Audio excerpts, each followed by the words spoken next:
ઓમ શ્રી ગણેશાય નમઃ. જય શ્રી કૃષ્ણ મિત્રો. સરસ મજાનો આજે એક રામાયણનો પ્રસંગ આપણે સાંભળીશું, જે લગભગ મોટાભાગના લોકોને આ પ્રસંગ વિશે ખ્યાલ નહીં હોય. તો આ અદ્ભુત અણસાંભળેલો પ્રસંગ આપણે સાંભળીશું કે એવી કઈ સ્ત્રી હતી જે અડધી પરણેલી અને અડધી કુંવારી હતી. ખૂબ જ સરસ મજાની જ્ઞાનવર્ધક કથા છે, વાર્તા છે. તો મિત્રો, વિડીયો અંત સુધી જુઓ અને ચેનલને સબસ્ક્રાઈબ કરવાનું ભૂલશો નહીં. વિડીયો સારો લાગે તો લાઈક અને શેર પણ જરૂર કરી દેજો. અને આ વાર્તા તમને કેવી લાગી એકવાર કોમેન્ટમાં પણ જરૂર જણાવજો. ઓમ નમો ભગવતે વાસુદેવાય. મિત્રો, એવી કઈ નારી હતી જે અડધી પરણેલી અને અડધી કુંવારી હતી? આ સાંભળીને તમને આશ્ચર્ય તો થયું જ હશે કે શું આવું પણ હોઈ શકે ખરી? ન હોય. ભલા આવી કોઈ નારી કેવી રીતે હોઈ શકે? પણ આ એક પહેલી નથી, પણ રામાયણનો એક પ્રસંગ છે. આ પહેલીમાં ધર્મ, વચન અને કર્મનો ઊંડો અર્થ છુપાયો છે. મિત્રો, આ પહેલીનો ઉત્તર આપણે સાંભળીશું વાર્તામાં. આ કથા તમે ક્યારેય નહીં સાંભળી હોય. આ કથા સીધી જ રામાયણમાંથી લેવામાં આવી છે. મિત્રો, આ કથા સાંભળવા માટે તમે વિડીયો અંત સુધી જોવું પડશે તમારે. એક સમયની વાત છે જ્યારે અવધના નરેશ રાજા દશરથ તેના ઘોડા ઉપર સવાર થઈને શિકાર રમવા માટે જંગલમાં ગયા હતા. જ્યારે અવધના નરેશ રાજા દશરથ ઘોડા ઉપર સવાર થઈને શિકાર કરવા ગયા જંગલમાં, તો એમના ચહેરા ઉપર આત્મવિશ્વાસ હતો. પણ એ દિવસે તેમનું ભાગ્ય તેનો સાથ આપી રહ્યું ન હતું. એ આખો દિવસ જંગલમાં ભટકતા રહ્યા, પણ તોય એના હાથમાં કોઈ શિકાર આવ્યો નહીં. મિત્રો, એ સમયે રાજાઓ માટે શિકાર કરવા જાવું એ માત્ર એમનું મનોરંજન જ ન હતું, પણ તેમની વીરતા અને પરાક્રમનું પ્રતીક માનવામાં આવતું હતું. જ્યારે દશરથ રાજાને કોઈ શિકાર ન મળ્યો તો એ નિરાશ થઈ ગયા અને બેચેન થવા લાગ્યા. તેમને બેચેની થવા લાગી, તેમનું મન ભારે થવા લાગ્યું. ઉદાસ થઈને મહારાજ દશરથ એક મોટા ઝાડ પાસે જઈને બેસી ગયા. જંગલના સન્નાટામાં માત્ર પાંદડાઓનો અવાજ, પાંદડાની સનસનાહટ સંભળાતી હતી. રાજા દશરથ વિચારવા લાગ્યા કે આજનો પૂરો દિવસ આમ જ વ્યર્થ જ ગયો. કોઈ શિકાર પણ હાથ લાગ્યો નહીં અને ના મારી આ યાત્રાનો કોઈ ઉદ્દેશ નીકળ્યો. દશરથ રાજા આમ તેમ જોઈ રહ્યા હતા તો તેમની નજર સામે પડી તો જુએ છે કે એક અત્યંત સુંદર ગંધર્વ કન્યા પાસેના ઝાડમાંથી નીકળી આવે છે અને તેની તરફ આવી રહી હતી. તેની ચાલ, એનું સૌંદર્ય, તેના વસ્ત્ર એવા લાગતા હતા જેમ કે માનો કે સ્વયં સ્વર્ગમાંથી ઉતરી હોય કોઈ અપ્સરા. દશરથ રાજાને વિશ્વાસ ન થયો કે આ નિર્જન અને ભયાનક જંગલમાં આવી સુંદર કન્યા કેવી રીતે હોઈ શકે. તેમણે વિચાર્યું કે આ સુંદર કન્યા કોણ હશે? આટલી સુંદર કોમળ સ્ત્રી નિર્ભય થઈને આ જંગલમાં કેવી રીતે ફરી શકે, જ્યાં અનેક પ્રકારના હિંસક જાનવર કોઈના કોઈનો શિકાર કરવા માટે હંમેશા તત્પર હોય છે. જ્યારે એ કન્યા ધીરે ધીરે મહારાજ દશરથ પાસે આવી તો રાજા દશરથે તેની રાજસી ગૌરવને સંભાળતા તેને કહ્યું, હે નારી, તમે કોણ છો અને આ ભયાનક જંગલમાં એકલા કેમ ફરી રહ્યા છો? શું તમને એ વાતની ખબર નથી?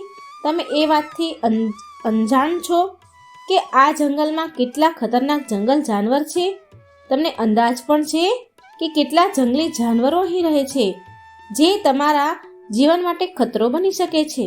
કોણ છો તમે અને અહીં કોણ તમને લાવ્યું છે? કૃપા કરી તમારા વિશે મને કહો.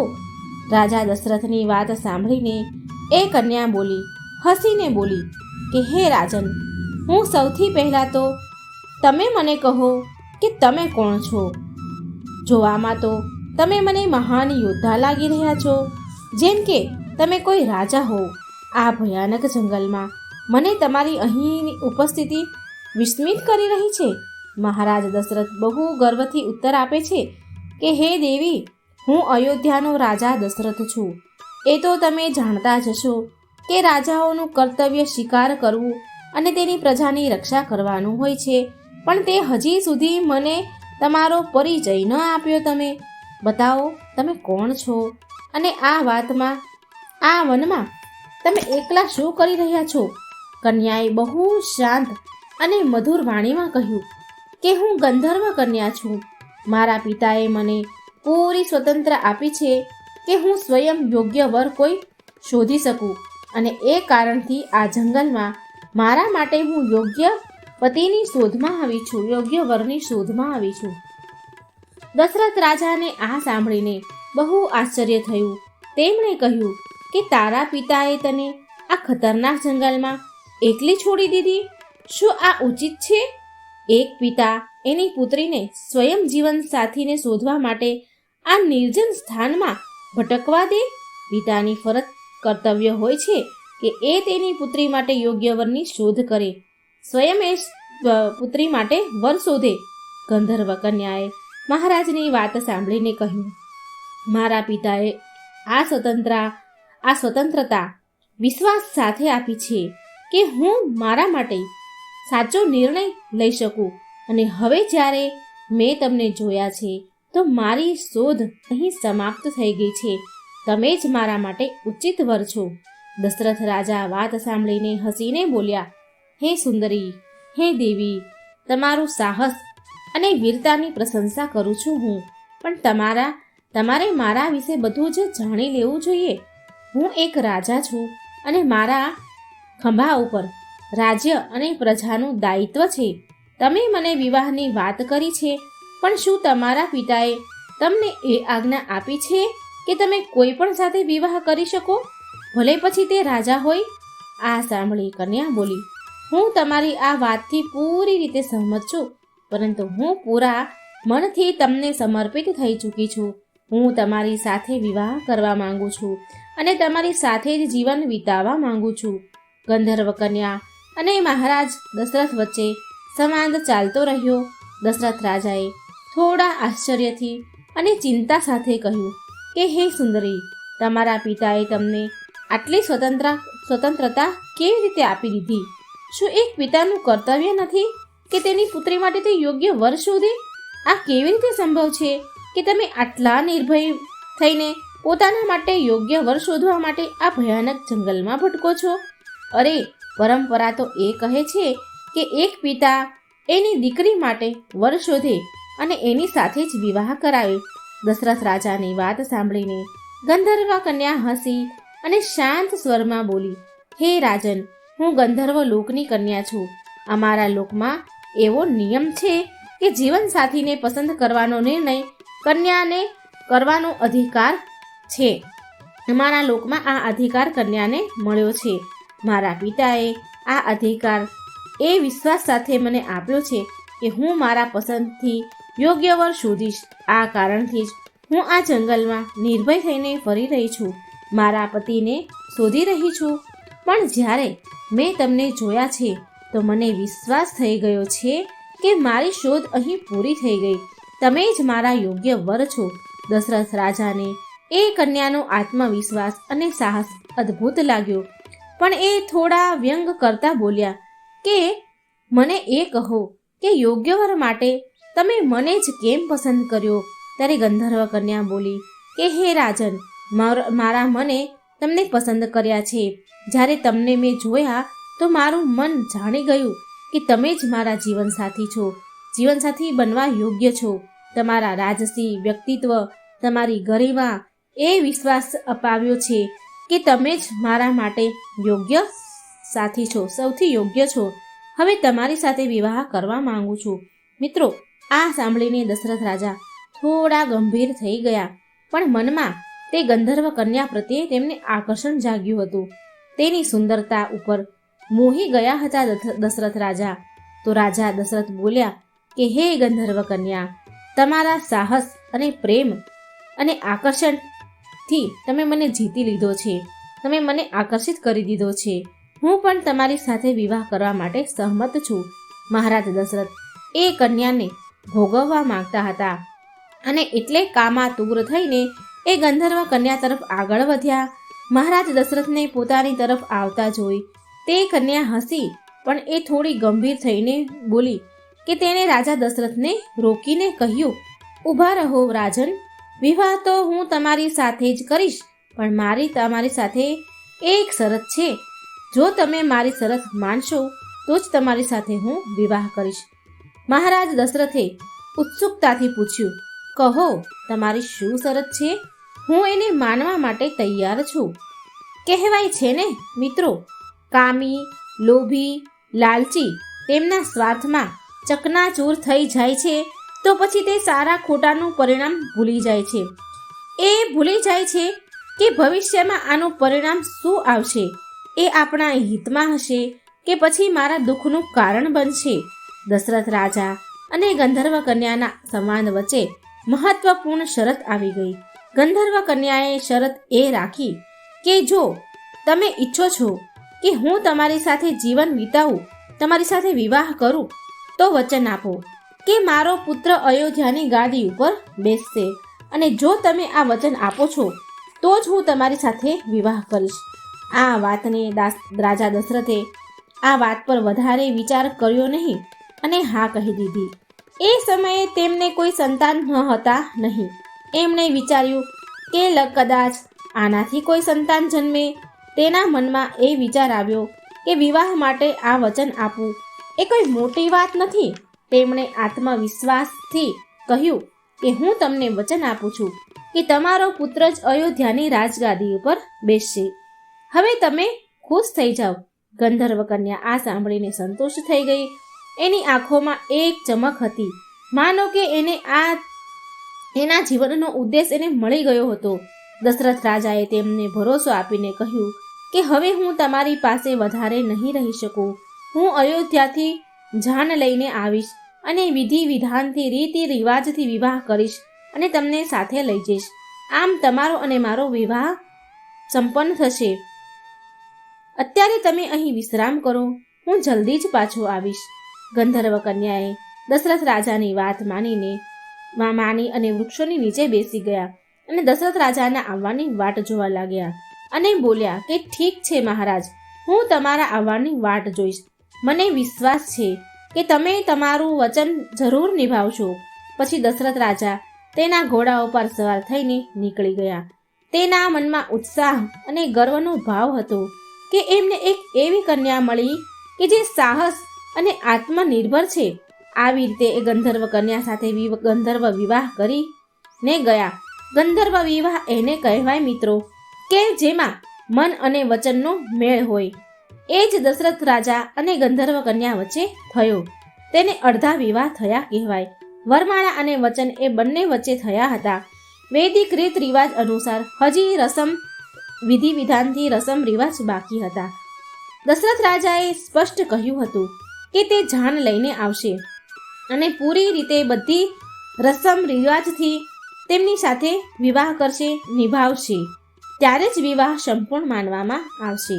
ગંધર્વ કન્યાએ દશરથ રાજાની વાત પર વિશ્વાસ કર્યો અને વૃક્ષ નીચે શાંત મનથી રાહ જોવા લાગી. આ બાજુ દશરથ રાજા અયોધ્યા આવી ગયા અને પહોંચતા તેમની નવી સ્ત્રીઓ જે સંગીની હોય, જીવન સંગીની, તેમની નવી જીવન સંગીનીઓ એ માન સન્માન પૂર્વક મહેલ લાવશે. આ બાજુ દશરથ રાજા અયોધ્યા આવ્યા અને અયોધ્યા પહોંચતાની સાથે તે નવી જીવન સંગીનીને માન સન્માન પૂર્વક અયોધ્યા લાવશે, તેમની પત્ની બનાવીને લાવશે એમ વિચાર કરતા હતા. મહારાજ દશરથ જ્યારે ગંધર્વ કન્યા સાથે વચન આપીને અયોધ્યા આવ્યા તો એમના મનમાં ઉત્સાહ હતો. એમણે નક્કી કર્યું હતું કે તે જલ્દી જાન લઈને એ ગંધર્વ કન્યા પાસે આવશે અને વૈદિક રીતથી વિવાહ સંપન્ન કરશે.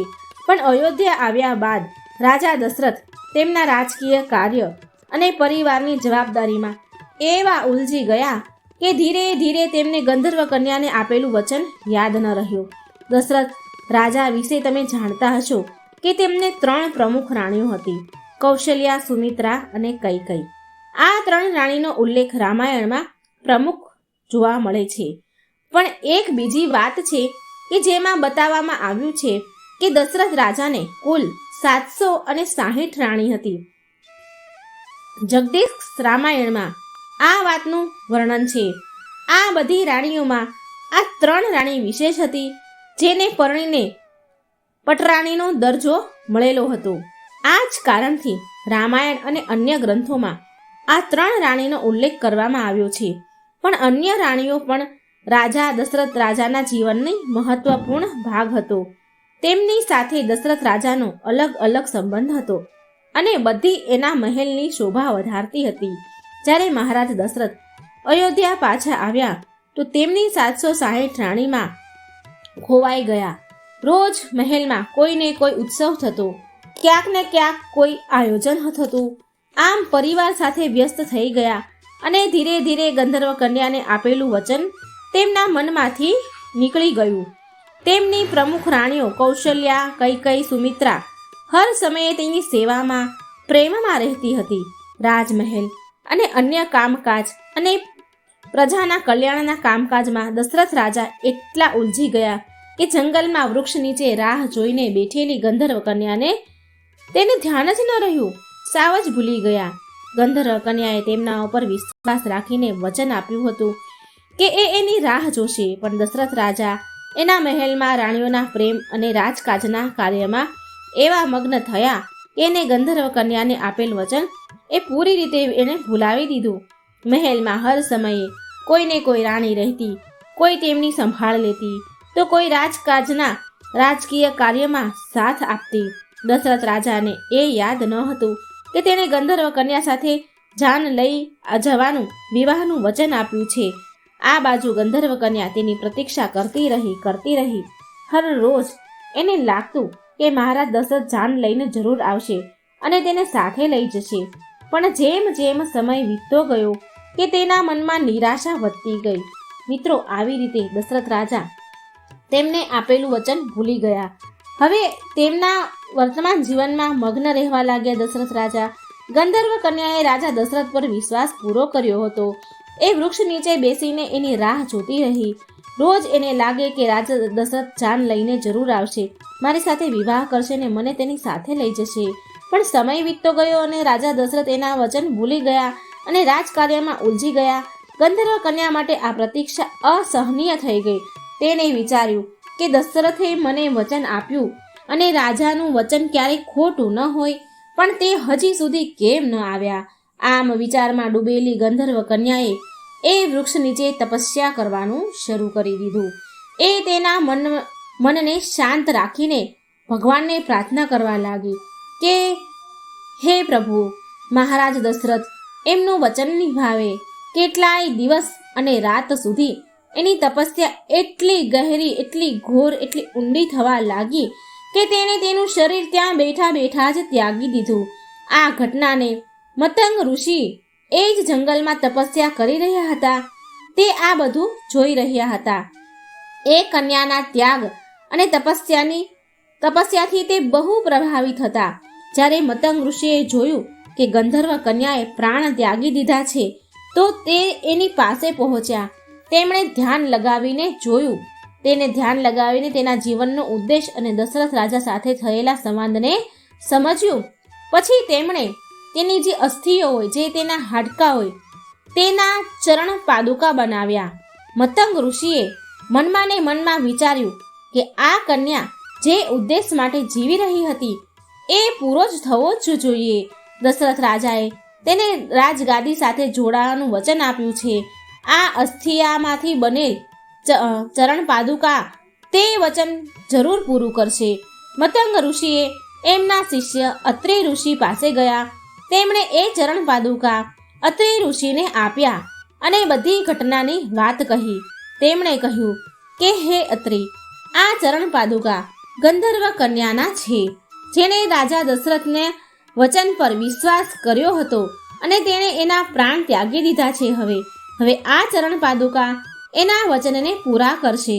આ ચરણ પાદુકા એક એવા યોગ્ય વ્યક્તિને આપી દેજો જે આનું સન્માનપૂર્વક એનો ઉપયોગ કરે. અત્રિ ઋષિએ શ્રદ્ધાપૂર્વક એ ચરણ પાદુકા સ્વીકાર કર્યા અને એમના આશ્રમમાં રાખી લીધા. હવે આ બાજુ રાજા દશરથ વચનને ભૂલી તો ગયા જ હતા.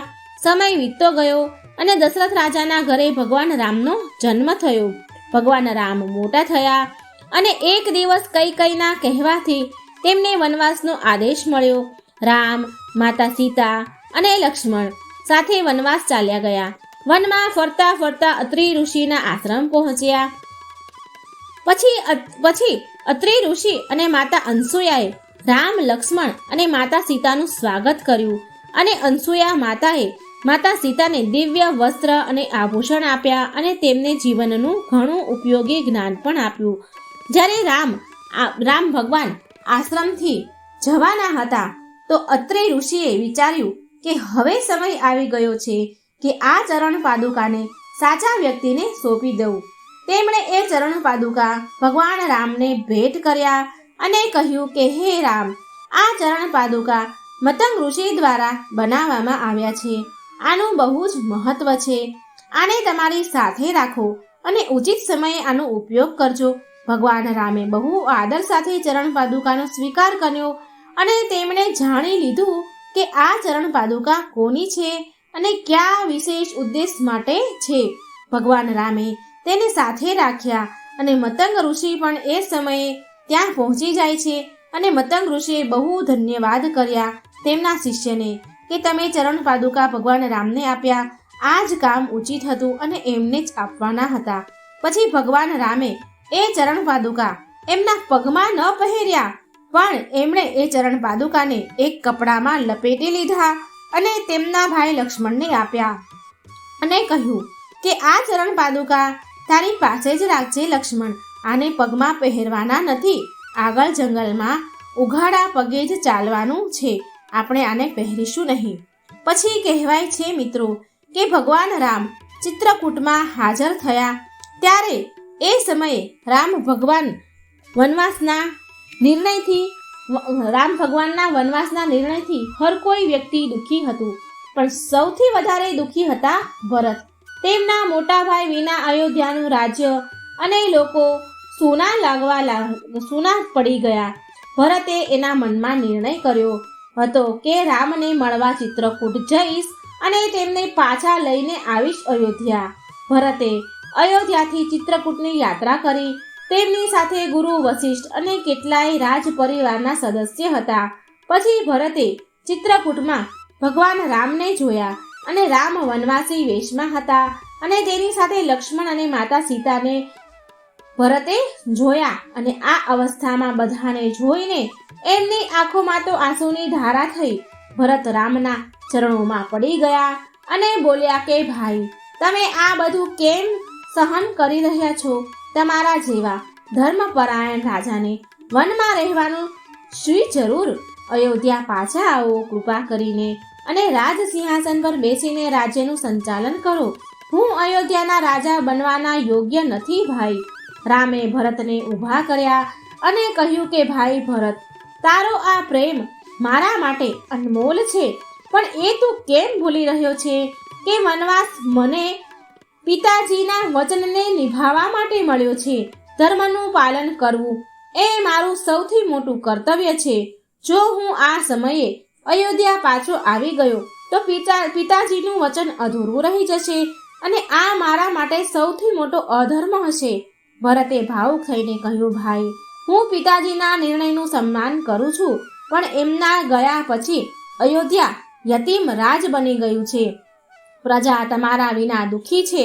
જો તમે પાછા નહીં આવો તો અયોધ્યા બરબાદ થઈ જશે. શું આ તમારો ધર્મ નથી કે તમે પ્રજાની રક્ષા કરો? કૃપા કરી મારા આગ્રહને સ્વીકાર કરો. ત્યારે રામ ભગવાન ભાવુક થઈને કહે છે, ભાઈ ભરત, હું તમારી ભાવના સમજુ છું, પણ આ મારો અંતિમ નિર્ણય છે કે પિતાજીનું વચન એ મારો ધર્મ છે. એને નિભાવવું એ મારી પ્રાથમિકતા છે.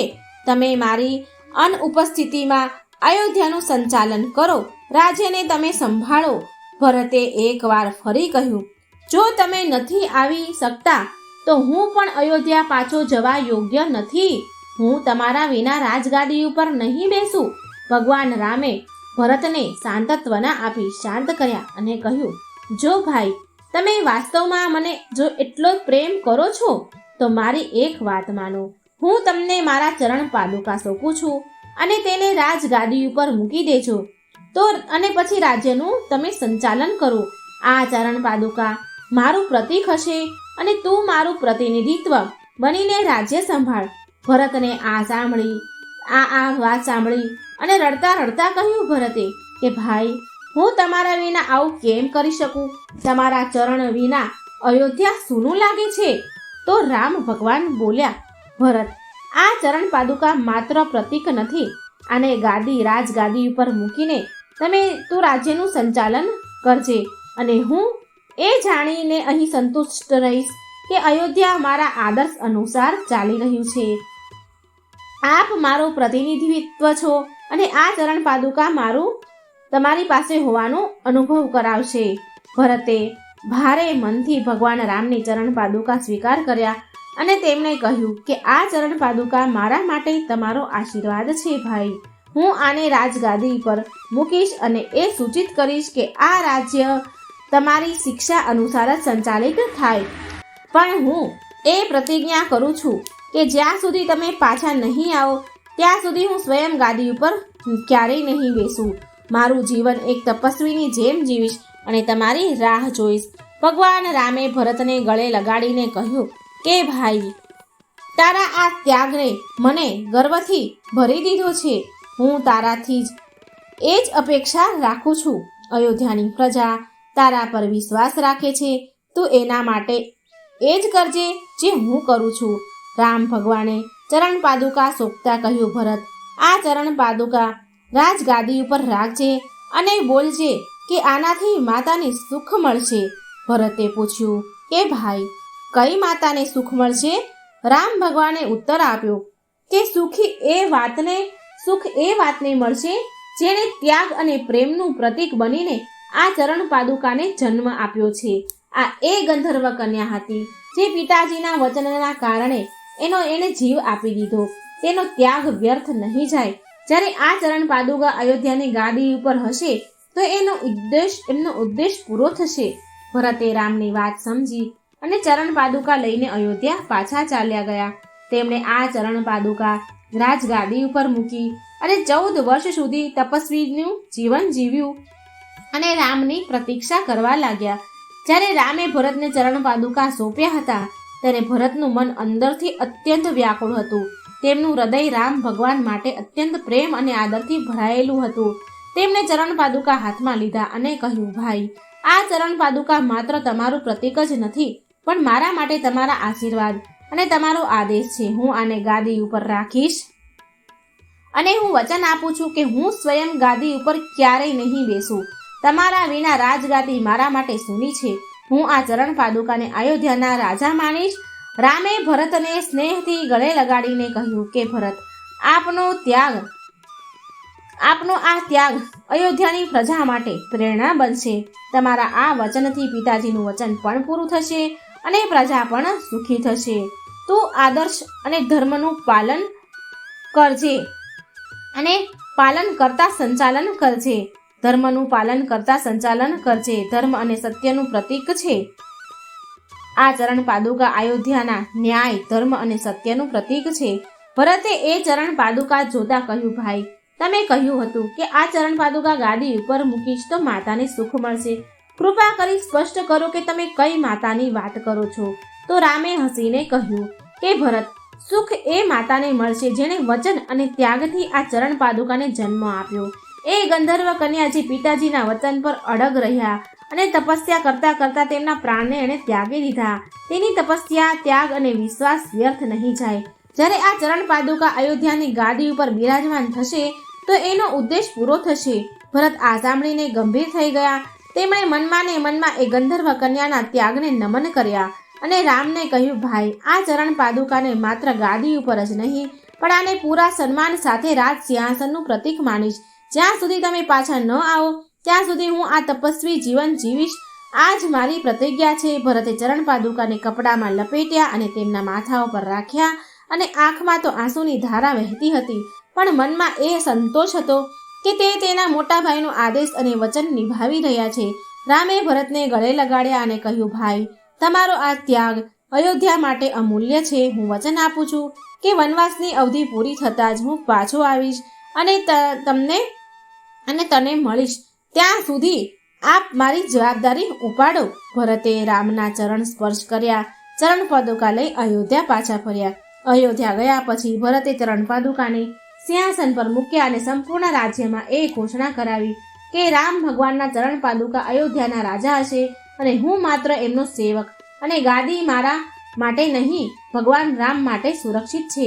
જ્યાં સુધી પાછા નહીં આવે ત્યાં સુધી હું એની રાહ જોઈશ અને સેવા કરીશ.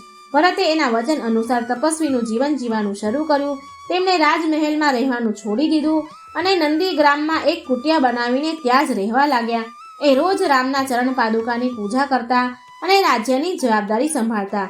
ભરતનો આ ત્યાગ અને રામ ભગવાનના પ્રત્યે તેમનો પ્રેમ આદર્શ બની ગયો હતો. તેમણે એ બતાવી દીધું કે સાચું જ નેતૃત્વ માત્ર સિંહાસન પર બેસીને નહીં, પણ ધર્મ, ત્યાગ અને ન્યાયના માર્ગ પર ચાલવાથી જ સિદ્ધ થાય છે. ભગવાન રામે ભરતના આ નિર્ણયને તેના વનવાસ દરમિયાન યાદ રાખ્યો અને અયોધ્યા પાછા આવ્યા બાદ ભરતના આ ત્યાગની સરાહના કરી. તો મિત્રો, આવો એ જ જગ્યા પર આપણે ફરી આવી જઈએ જ્યાં ગંધર્વ કન્યા હતી, જેના માટે વચન આપ્યું હતું તમારો જ પુત્ર. દશરથ રાજાએ વચન આપ્યું હતું કે તમારો જ પુત્ર મારી રાજગાદીનો રાજા બનશે અને એને જ ગાદી નસીબ થશે. તો એ જ વચનને યાદ કરીને રામે કહ્યું હતું કે સુખ પાવેગી માતા, એટલે કે આ ચરણ પાદુકાને લઈને એ જ ગાદી ઉપર મૂકજે. રામ ભગવાને લક્ષ્મણને કહ્યું હતું કે આ ચરણ પાદુકાને જ રાજગાદી સિંહાસન પર મૂકજે તો માતા સુખ પામશે. એ જ ગંધર્વ કન્યાને રામે માં કહ્યું હતું. એ માને સુખ મળશે. એ જ ગંધર્વ કન્યા અડધી પરણેલી અને અડધી કુંવારી હતી. આ ઉલ્લેખ રામાયણમાં મળે છે કે એ જ ગંધર્વ કન્યાને રાજા દશરથે વચન આપ્યું હતું કે તારા દીકરાને જ ગાદી પર બેસાડીશ. તો એ વચનને પૂરું કરવા માટે અને એના પિતાના વચનને પૂરું કરવા માટે ભગવાન રામે ભરતને કહ્યું હતું કે ચરણ પાદુકા ગાદી પર મૂકજે, જેથી માતાને સુખ મળે. માતાને એ વાતનું સુખ મળશે જે આપણા પિતાએ વચન આપ્યું હતું કે તારો પુત્ર રાજગાદી પર બેસશે. તેમને પુત્ર તો ન થયો, પણ માતાના જે અસ્થિમાંથી જે ચરણ પાદુકા બન્યા હતા, જ્યારે એ રાજગાદી પર મૂકવામાં આવશે ત્યારે એ જોઈને એ માતા જ્યાં પણ હશે તેમને શાંતિ અને સુખ મળશે. એ જ ચરણ પાદુકા ભરત રામ પાસેથી લઈ આવે છે અને 14 વર્ષ સુધી દશરથ રાજાની રાજગાદી પર મૂકે છે. એ ગંધર્વ કન્યાના અસ્થિમાંથી બનેલા ચરણ પાદુકાએ 14 વર્ષ સુધી રાજા દશરથ રાજાનું રાજ્ય કર્યું અને તેને સુખ મળ્યું. એ જ ગંધર્વ કન્યા અડધી પરણેલી અને અડધી કુંવારી હતી.